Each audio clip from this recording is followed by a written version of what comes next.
Hello, I'm Robert Holmberg. This is a presentation of Science Outreach Athabasca, and it's on biting flies, vampires of the north. This is part 4 of 4, and we're going to talk about avoidance and control of biting flies.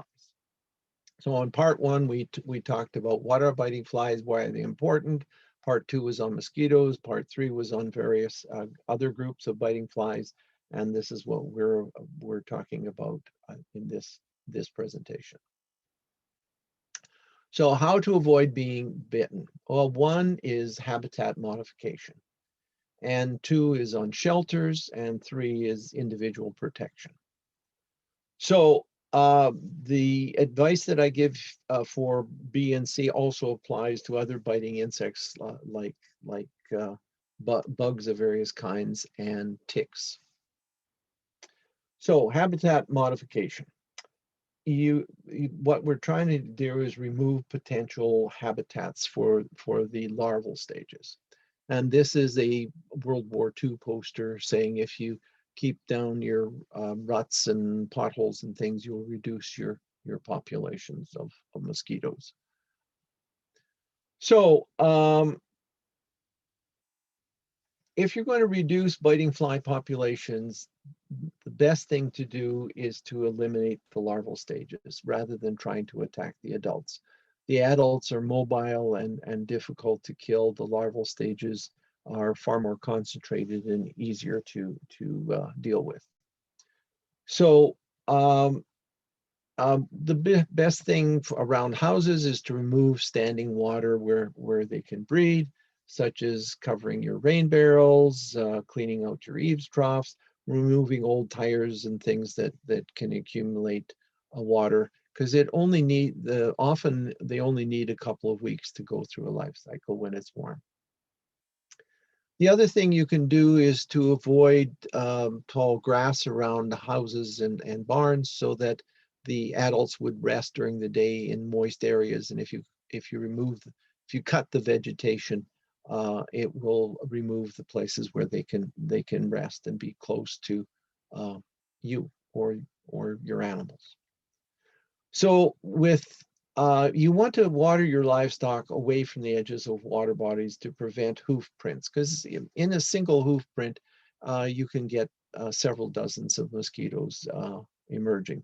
So don't let them feed directly from the stream as in the bottom left. Also, this allows manure to get into the water body to contaminate it and to give more nutrients that the larvae can feed upon.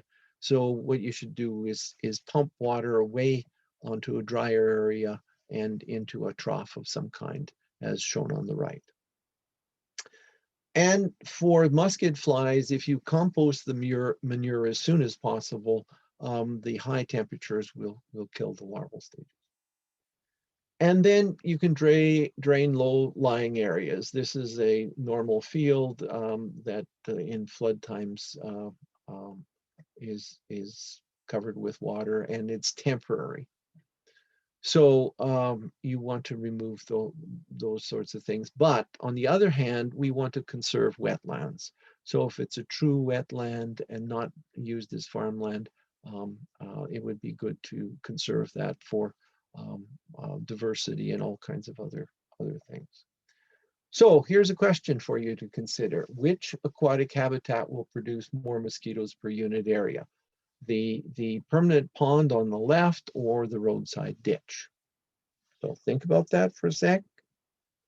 The answer is the temporary water body. And that is because in the permanent water body, you get predators such as dragonfly and damselfly larvae and various other insects that will prey upon the larvae.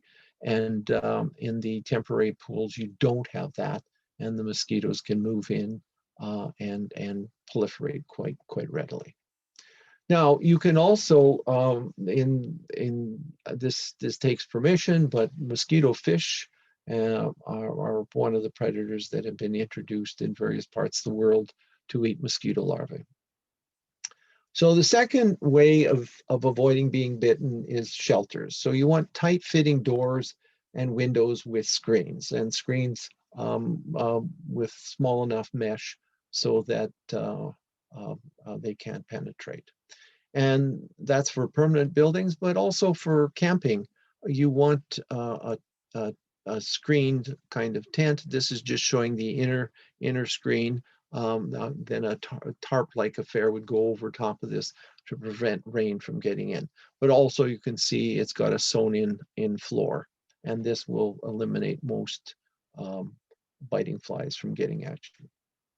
And in various tropical countries, you can use bed netting of various kinds. Um, okay, now we move on to individual protection, and we'll talk about first about clothing. So you want loose shirts, not tight, so that the mosquitoes can penetrate the shirt. But if there's loose, then it moves around, and they can't penetrate it, or they get brushed off. And you want long sleeves, and it should be snug around the wrists and the collar. And this is for black flies, so they don't crawl up underneath and get to you. And long pants is a good thing. Socks with the pants tucked in is very effective. And this is especially good for keeping ticks as well from going up your pant legs and biting. And closed-toe shoes, as this hiking boot shows. A hat also helps as well. Now, this clothing can be very specialized, like bug jackets, pants, and veils, as shown in this diagram, to keep out biting flies. But some of this clothing today is also impregnated with insecticides such as pyrethrin. That's both an insecticide and a repellent. There's also behavior that you can do. For mosquitoes and no-see-ums, you keep away from wet and shaded areas. And if you're hiking in hilly country or in the mountains, you walk along the ridge lines because it's more windy there and it blows the flies away. And on small decks, you can produce artificial wind with a big fan.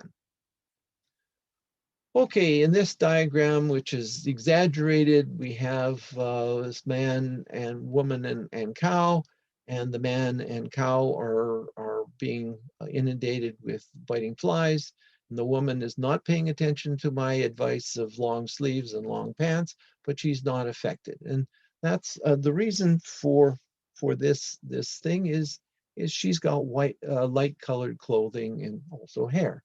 And he's got dark colored clothing and a dark colored cow. The other thing is constant moving. He's constantly moving. The cow is moving, at least with its tail, to get rid of the flies, but that also attracts them. And the third thing is that she's bright enough to go between two good attractant positions so that she's relatively free of biting flies. Okay, if there's horseflies present and you're at the beach and want to go swimming, do not splash water because it attracts horseflies. It doesn't repel them. So the best thing is to remain still or submerge yourself as much as possible and wait for the horseflies to go away. Okay, now repellents. The big thing with this is follow the manufacturer's instructions so that you don't harm yourself or your clothing. And I found that Consumers Reports every couple of years will make a list of which are the best repellents. The ones labeled organic, natural, and whatnot usually are not that good. And you can take a look at Consumer Reports and find the best ones. And they actually do the testing, and they're unbiased. So the most effective repellent is DEET, N-N-diethyl metatoluamine, and that's its chemical formula. It's the longest lasting, oldest repellent that has been found. It's also effective against ticks as well as biting flies. The optimal percentage is more than 30%. You used to be able to get it at 90% or even higher, but that's no longer available. And it's not for young babies. You don't want to put it on their skin. And I always recommend don't put it on your skin at all. put it on your clothing.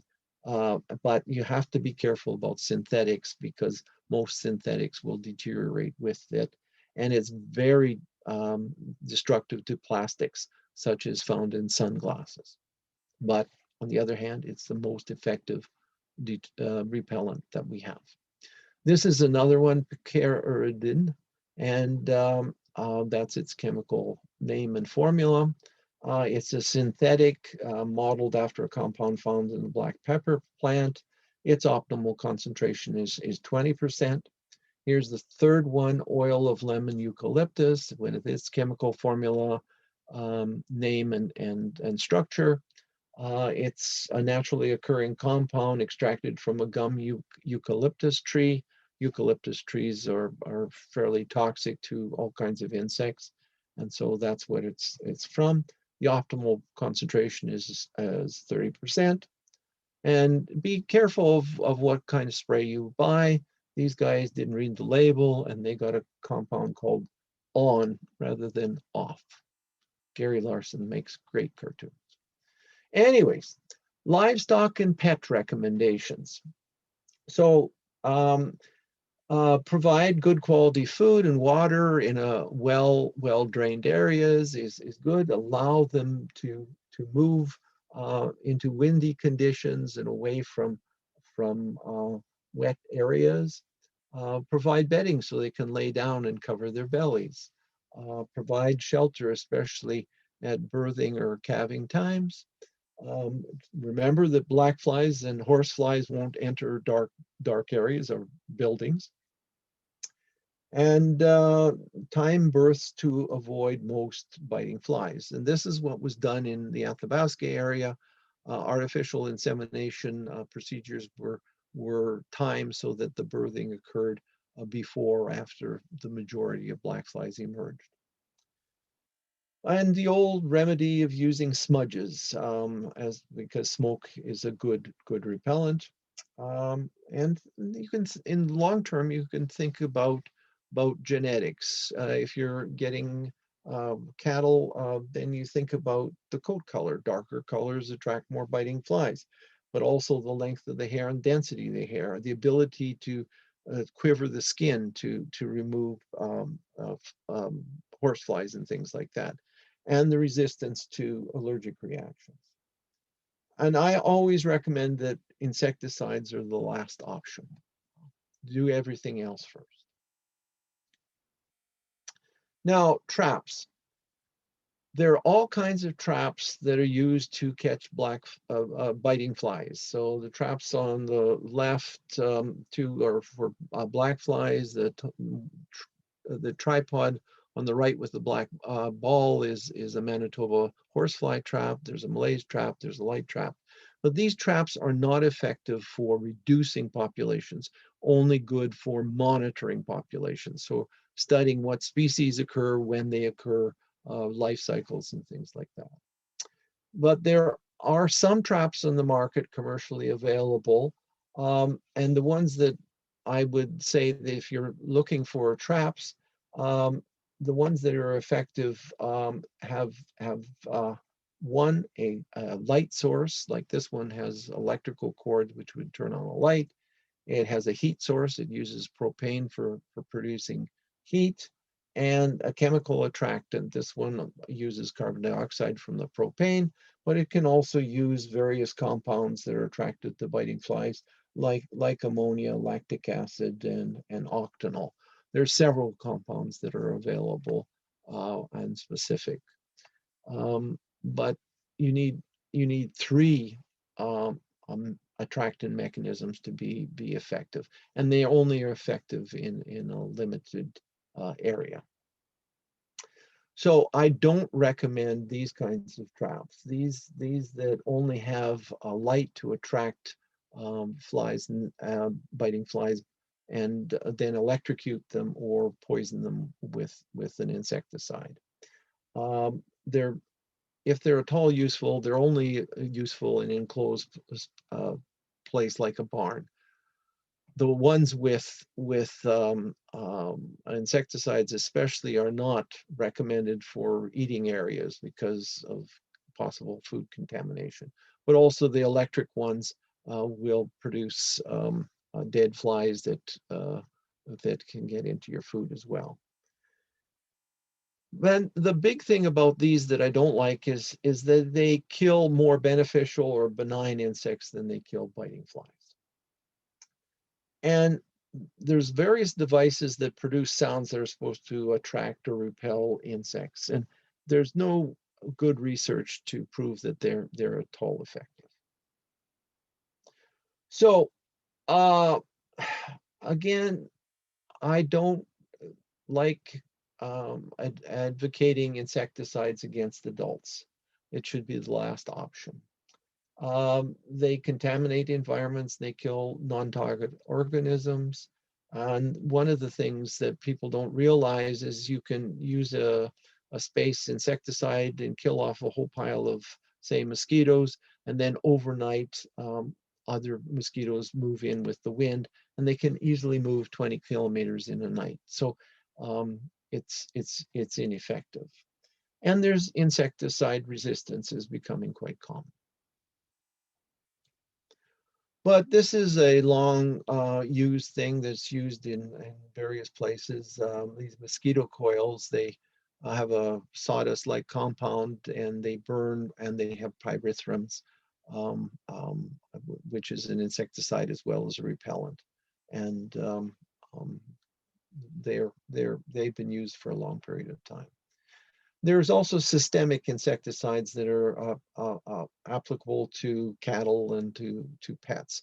And what this does is it puts insecticide concentrations in the blood of the animal, so that if biting flies feed on them, the insecticide level is high enough, it will kill them. Okay. There is various future controls that may come available. Microbial parasites of various kinds have been researched for a long period of time, but haven't been found a good mechanism to use them. Inducing sterility in especially males with chemicals or with radiation, and then releasing them has been theoretically tried.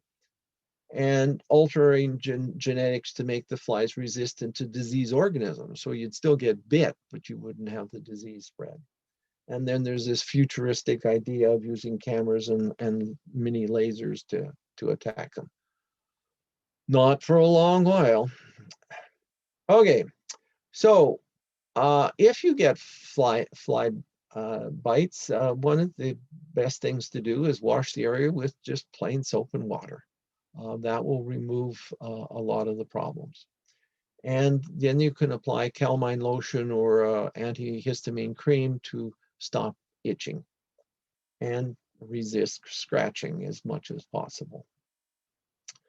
So these are the major references that I used in finding out the information, in these 4 presentations.